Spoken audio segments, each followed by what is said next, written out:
Hi, we're Mama's Gun. Welcome to the Blues Kitchen.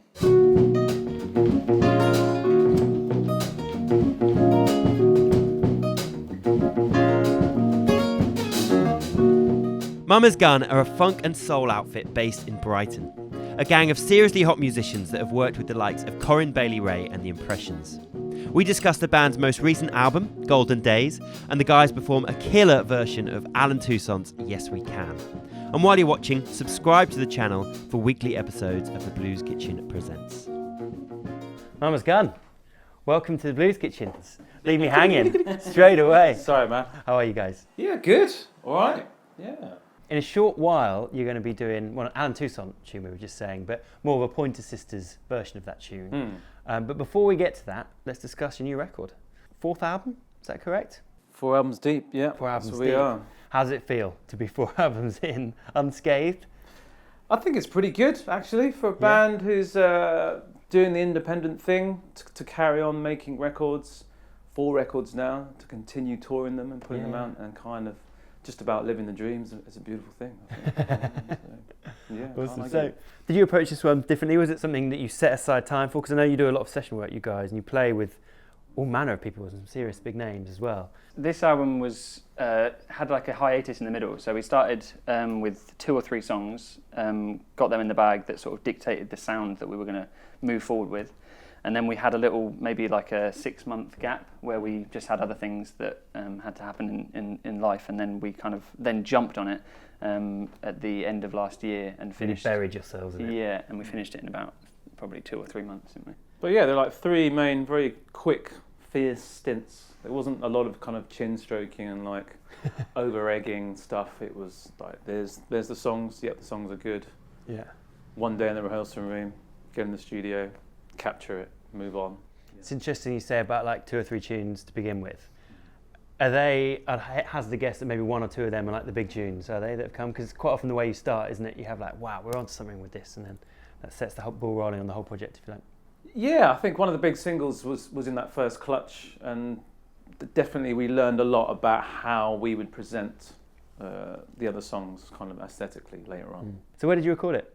I've got a little place up in the Hertfordshire countryside where it meets the Essex border. I guess it is in many ways. It's very quiet. It's got like daylight. You look out and there's trees or maybe the odd cow. Very kind of bucolic atmosphere. Yeah, just somewhere, a little bolt hole that we can get away. Pretty small. But what it did was just force us all to endure each other's musk and kind of come out with our A game, basically, and really focus what it is we were trying to say on every single level. We mentioned before that you guys play with other people at session work as well, and there's The Impressions I've seen on the list, which is obviously super cool. Did you play on Corine Bailey-Rae's record as well? Yeah. So quite a nice musical CV. Is there anything that you've learned from working with those artists along the way, or maybe more importantly, things that you've figured out that you definitely don't want to work in that way? I think both. Both, really. Shed any light on those, Chris? Yeah, well, anytime you work with anyone in a musical capacity, you are learning something, whether you're kind of clocking it or not. I worked with a songwriter called Rod Temperton in LA who wrote all those big Michael Jackson smashes. And his way of working is very much like a Swiss timepiece. Every part of his song has a place, and there's no fat, and every melody has a counter melody somewhere happening, and it has to be the most correctly voiced chord for that combination of melody and rhythm in that moment in the song. I mean, you just can't pick it. Mathematical precision. Yeah, it is, but it's music, so music's meant to press an emotional button somewhere, and somewhere the guy manages to fuse the two, and it's alchemy. But the thing I took away from that was just this kind of timepiece thing where everything just slots together. It's like perfect ergonomy. Is that a word? Yes. Yeah. Just about. Yeah. Or if something's ergonomic, it has ergonomy. I don't know. Maybe I'm talking out my rectus. We know what you mean, mate. Yeah. We know what you mean. But yeah, I mean, that's an insight from me. Yeah. And I understand that you're about to hit the road, and did I say you're going to Korea? In 2 days' time, yeah. But that's not necessarily new territory for you. I know you guys, so that whole age-old thing is big in Japan for you guys. How do you find the audience over there? Amazing. Yeah? I mean, stellar, absolutely. I mean, you couldn't ask more from an audience in South Korea. I think, to sum it up, we were on the drive up here. Me, Cam, and Terry were in the car together, and we were all just giddy for going back out there. And we did a tour in the end of January where we did one short stop in Dubai. We did one gig, and then we went over to Japan and did technically 4 shows, but 2 in Tokyo and 2 in Osaka.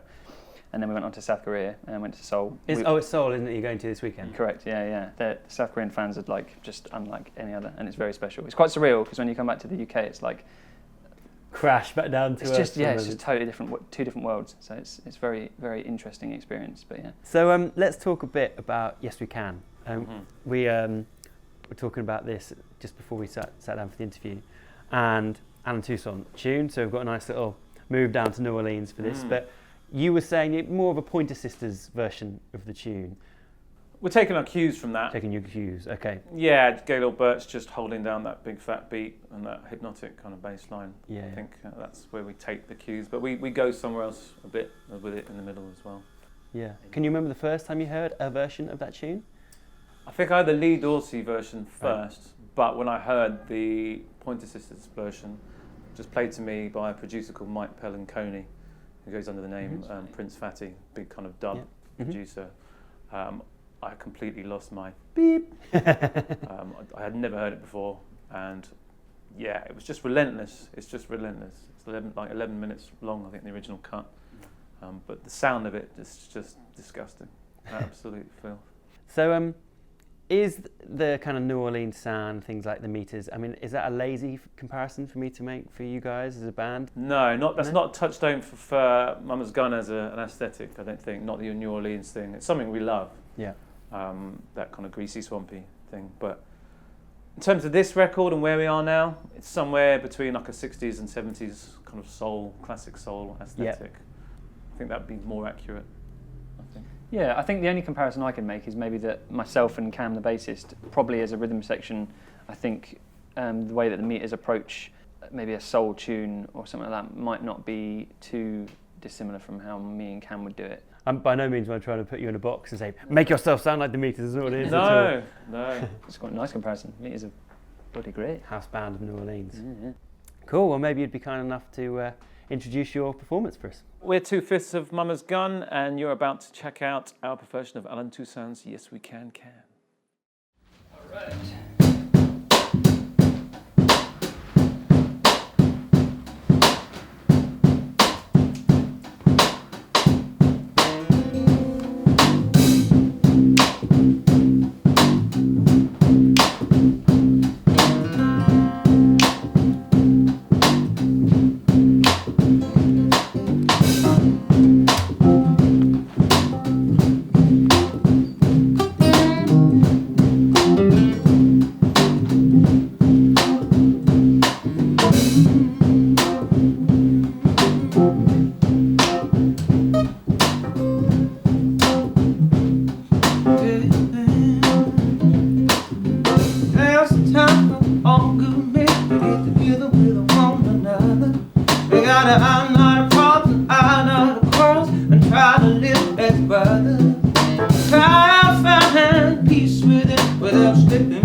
Each day be a better man for the kindness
Bye.